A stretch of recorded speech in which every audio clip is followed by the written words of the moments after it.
Et votre invité aujourd'hui en direct sur Boursorama dans la grande interview, c'est Stanislas Guerini. Bonjour. Bonjour. Merci d'être là avec nous, député La République En Marche de Paris, porte-parole, l'un des porte-parole du groupe La République En Marche à l'Assemblée nationale. On revient sur cette rentrée studieuse pour le gouvernement, séminaire intergouvernemental sous la houlette du président de la République. Et cet été qui a été meurtrier pour la cote sondagière du chef de l'État, ça ne vous a pas échappé, vous avez dû voir ça, sondage IFOP pour le JDD, encore hier, 14 points de baisse en août, après 10 en juillet, ça fait 24, 40% des Français sont satisfaits, ont une opinion favorable du chef de l'État, 40%, François Hollande au même moment était à 54%, Nicolas Sarkozy 67%. Vous admettez que cette chute, elle est brutale? Je crois qu'il y a des mouvements d'opinion qui sont très forts aujourd'hui. Tout va plus vite. J'ai l'impression qu'on prend soit l'ascenseur, soit le toboggan. Et qu'en fait, dans le débat médiatique, il y a peu de place finalement entre ce qui serait un état de grâce qu'on n'a jamais demandé ou une sorte de crise qui serait présentée aujourd'hui. En réalité, il faut regarder les choses telles qu'elles sont, il faut entendre, parce que c'est vrai qu'il y a eu peut-être de l'incompréhension de la part de l'opinion. Vous n'êtes pas plus inquiet que ça, vous écoutez, ça vous interpelle sans vous angoisser? Ça m'interpelle, ça ne m'angoisse pas parce que ce n'est pas mon rôle de m'angoisser. Et surtout, je pense que la pire des choses, ça serait de rester bloqué face à ça. Ça serait de se dire, au fond, on s'interdit de bouger, ça bouge dans l'opinion, n'y touchons plus. C'est un peu le message que nous a passé François Hollande depuis ses congés finalement. Je pense qu'on n'a pas été élu pour ça. On a été élu pour aller loin. On a proposé pendant l'élection un plan de transformation. Certes, mais comment vous expliquez ce décrochage dans les sondages? On dit qu'il y a eu effectivement la baisse d'APL qui est sortie nulle part, qui n'est pas une mesure intelligente, ce coup de rabot a admis le Premier ministre. Il y a eu le conflit avec le chef d'état-major des armées. L'absence de prise de parole, effectivement, on a le son. On a les images d'Emmanuel Macron, on n'a pas le son depuis 3 mois. C'est tout ça, mais comment vous l'expliquez? Vous voyez, vous donnez justement plein de petits bouts. Et c'est quand on se laisse emmener dans des débats qui sont des débats souvent techniques d'ailleurs, et qu'on ne fait pas l'effort de redonner la photo globale, la cohérence du projet qu'on est en train de mener, que peut-être qu'on décroche dans l'opinion. C'est vrai sur tous les sujets. Et il faut revenir à ce qu'on a bien su faire pendant l'élection présidentielle, puis législative. Donc c'est le cap, c'est ça? C'est-à-dire bien montrer la cohérence du projet. Se dire, et c'est le rôle de qui? C'est le rôle du Premier ministre ou du Président, ça? Oh, je crois d'un peu tout le monde. Il faut que les parlementaires prennent leur place, leur part dans ce débat-là, que les différents ministres puissent exprimer, donnent de la cohérence. Et puis le Président est libre de sa parole. C'est faux de dire qu'il ne s'est pas exprimé. Il s'est exprimé sur beaucoup de sujets. C'est pas adressé aux Français directement. Oui, c'est vrai, il le fera. Il est question que ça change d'ailleurs. Il l'a indiqué, cela a été indiqué, vous inquiétez pas, le Président de la République va parler. Enfin, je pense montrer les conséquences concrètes de la politique qui est menée. Moi, je crois qu'il faut faire deux choses. À la fois remettre une cohérence d'ensemble dans ce que nous sommes en train de faire, et puis ne pas hésiter. C'est le cas, par exemple, vous parliez précédemment de nos mesures fiscales, on va en parler à montrer les conséquences concrètes, à parler de la feuille de paie. Alain Juppé, vous connaissez, il y a cette interview qu'il a donnée dans le quotidien Sud-Ouest. Quand on lui parle du début du quinquennat Macron, il répond, pour moi, c'est de la com. Le quinquennat Macron, faire de la politique autrement, ça fait 40 ans que j'entends ça, c'est de la com. Voilà ce qu'il a dit. Oui, mais on met beaucoup de choses dans notre bouche, finalement, qu'on n'a même pas dit nous-mêmes faire de la politique autrement. Moi, je n'ai pas utilisé cette expression, elle n'a pas été particulièrement utilisée. Donc, ce qui m'intéresse, c'est le fond, et je crois que c'est ce qui intéresse aussi les Français, en revenir à la cohérence de notre projet, au modèle de société en fait qu'on veut changer. C'est au chef de l'État, justement, de descendre de l'Olympe et d'aller expliquer son action aux Français? Même, vous voyez, l'Olympe, Jupiter, etc., c'est des termes qui n'ont pas été utilisés par lui. Donc, il y a une sorte de construction médiatique. Moi, je crois… Ça sort d'où, la présidence jupitérienne? Vous savez, ça fait référence à un communicant d'un autre temps qui s'appelait Jacques Pillan. Et qui avait, ça nous ramène à Chirac, ou même à Mitterrand, ça. À Chirac et à Mitterrand, qui avaient théorisé cela. Je crois que, sur le fond, la volonté du président de la République, c'était de ne pas parler à tort et à travers. Et c'est cela, cette idée de raréfaction de la parole présidentielle. Quand il s'exprime pour dire des choses sur le fond. Et je crois que c'est ce qu'il a fait dans ce début de quinquennat. Et ce qu'il a fait aussi quand il a rappelé que nous n'avons pas été élus Il l'a dit pour réformer, mais pour transformer. Et je crois que ça, c'est l'idée essentielle qui sera le fil rouge de cette rentrée. Mais la pression est quand même forte aujourd'hui pour lui avec cette chute brutale dans les sondages et les plus durs qui est devant, les réformes, le Code du travail, toutes les réformes qui sont à venir, l'assurance chômage, les retraites. Il doit prendre la parole, selon vous, plus souvent? Moi, je suis le porte-parole du groupe parlementaire. Vous avez remarqué que je ne suis pas le porte-parole du gouvernement, de l'Élysée. Donc je pense que le président de la République est libre de sa parole. Mais ceci dit, s'il fallait vous rassurer aujourd'hui, je peux le faire.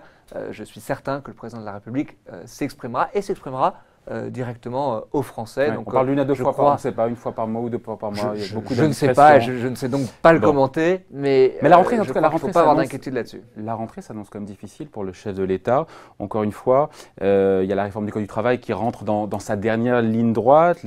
Tout ça sera dévoilé a priori jeudi. Il faut tenir compte, mettre en place des réformes quand il y a une mauvaise humeur de l'opinion publique, c'est plus difficile. Mais moi, j'ai été, avec un peu de distance des vacances sur ma circonscription, surpris du fait que ce que les gens, quand ils viennent nous engueuler un petit peu sur un marché ou même de manière plus personnelle, ils ne nous disent pas, mais en fait, on n'est pas d'accord avec la politique que vous menez. À la limite, ils nous disent, allez jusqu'au bout de votre projet et trébuchez pas en route, trébuchez pas dans des petits bouts d'une certaine manière à droite à gauche, mais mettez en œuvre votre projet, y compris les gens qui n'ont pas forcément voté pour Emmanuel Macron. Donc moi je crois que l'enjeu de la rentrée, c'est celui-là, c'est d'une certaine manière, nous avons les cartes en main de faire des réformes de structure. C'est intéressant, prenons un exemple. Aller au bout du projet, c'est bien sur le papier, évidemment, sauf que quand on voit l'histoire de la réforme de la CSG, avec finalement, on devait avoir une hausse de la CSG, une baisse en même temps, enfin c'est ce qu'on avait compris, des cotisations, maladie et chômage, pour rendre 7 milliards d'euros français, finalement, il n'y aura que 4 milliards d'euros qui seront rendus sur les 9 premiers mois, parce que la baisse des cotisations se fait pour les salariés en 2 temps. Est-ce qu'on va au bout du projet quand vous dites ça ? En même temps, c'est symptomatique de l'exercice du pouvoir. C'est-à-dire, quel est le en même temps derrière ça ? L'idée, c'est que la hausse d'impôt, elle est tout de suite, et la baisse d'impôt, elle est différée, elle est faite en 2 fois. Vous avez compris ça, vous l'avez compris. Mais je le comprends évidemment, mais la promesse derrière ça, c'est de favoriser le travail. Le sens de toute notre politique fiscale, c'est de favoriser le travail. Mais pas au 1er janvier, au 1er septembre. Oui, bien sûr, mais… Encore, on ne sait pas si septembre. En même temps, laissez-moi juste aller au bout de ça, favoriser le travail. C'est-à-dire que de faire en sorte que dès le 1er janvier et encore plus au 1er octobre, en bas de la feuille de paye, le salaire net est augmenté. Et en même temps, c'est de tenir, vous comprenez que je vais juste aller au bout en disant tenir notre ligne de réduction des dépenses publiques et tenir notre ligne budgétaire. C'est ça le en même temps derrière ça. Donc ça s'appelle l'exercice du pouvoir. Et ça, nous n'avons trompé personne en le disant. Dans notre programme, nous disions que nous voulons réduire de 3 points la dépense publique. C'est ce que nous allons faire. On attend de voir comment. Donc, pour l'instant, on n'a pas les bien entendu. Mesures, Mais donc, ça veut dire que dans un contexte contraint d'un point de vue budgétaire, bien, il faut aller au bout mais là, de nos réformes. Pardon, mais on attend que ce soit documenté. Pour l'instant, ça reste un vœu pieux et c'est son programme. Mais je l'entends, mais c'est ça qui est derrière CSG, en tout cas, ce qui est déceptif, décalé. et je pense que vous pouvez l'entendre, c'est de se dire que la hausse d'impôt de la CSG, elle est tout de suite, elle est maintenant le 1er janvier, et la baisse de cotisation, elle est en 2 temps. Et c'est pas ce qui était prévu au départ. Vous avez raison. C'est ce qui va nous permettre de tenir l'engagement en disant pas d'augmentation de la fiscalité sur ceux qui bossent au 1er janvier, un effet plein redistributif à partir de début octobre quand on aura baissé complètement les charges et puis en même temps, de les tenir déficits. notre ligne budgétaire. C'est ça le sens de ce que nous sommes en train de faire. Bon, un petit mot sinon sur jeudi, encore une fois, jeudi seront révélés les arbitrages et on finira là-dessus sur les ordonnances qui visent à réformer le marché du travail. Donnez-moi une mesure ou 2 mesures qui apportent plus de sécurité aux salariés. Parce que la flexibilité d'entreprise, elle est souhaitable, on la voit bien. Qu'est-ce qui apporte plus de sécurité aux salariés ? Mais avoir plus de lisibilité dans ces relations de travail. Je vais vous donner un exemple concret. Je ne sais pas si je ne l'avais pas déjà évoqué devant vous. Les prud'hommes. Aujourd'hui, quand on est un salarié isolé, qu'on fait appel… Mais c'est le MEDEF, pardon, c'est le MEDEF qui demande d'avoir un plafond prud'homme. Les salariés ne demandent pas ça. Bien, les salariés, ils demandent à ne pas attendre 4 ans, parfois 4 ans pour un salarié, pour obtenir son droit devant la justice des prud'hommes. Parfois, un salarié qui obtient 300 dans une région, il obtient 100 dans une autre région. Ça, c'est un problème pour les salariés. Et donc, aujourd'hui, on a entouré les salariés de beaucoup de droits qui sont des droits formels, mais qui ne sont pas des droits réels. Parce que quand on doit attendre 4 ans pour pouvoir obtenir satisfaction, eh bien, ce n'est pas juste. Eh bien, la réforme que nous allons faire, elle va mettre plus de justice dans cela pour le salarié. Le curseur, il est quand même pas plutôt du côté de la flexibilité plus que de la sécurité. Et il faut peut-être l'assumer d'ailleurs, je veux dire… Moi je vais vous dire, c'est là où il ne faut pas voir cette réforme du marché du travail en tant que telle. Il faut la voir dans un tout. Nous allons changer le modèle social quand nous remettrons à plat la formation professionnelle, quand nous donnerons le droit au chômage pour tous, quand nous aurons diminué les charges sur le travail, alors la cohérence d'ensemble du projet prendra tout son corps et on verra que c'est un nouveau modèle de société qui est proposé et qui est largement en faveur des salariés. Vous savez que la formation des chômeurs, vous avez vu ce rapport de France Stratégie qui est sorti, c'était la semaine dernière, qui montrait que tous les plans de formation des chômeurs finalement ne fonctionnaient pas et que c'était beaucoup d'argent pour pas grand-chose. Mais c'est donc remettre 15 milliards d'euros encore, c'est… Mais il faut le faire en changeant structurellement la manière dont c'est organisé. Parce que c'est vrai qu'aujourd'hui, quand on met 100 € sur la table de formation, il n'y en a que 18 qui vont vers les chômeurs.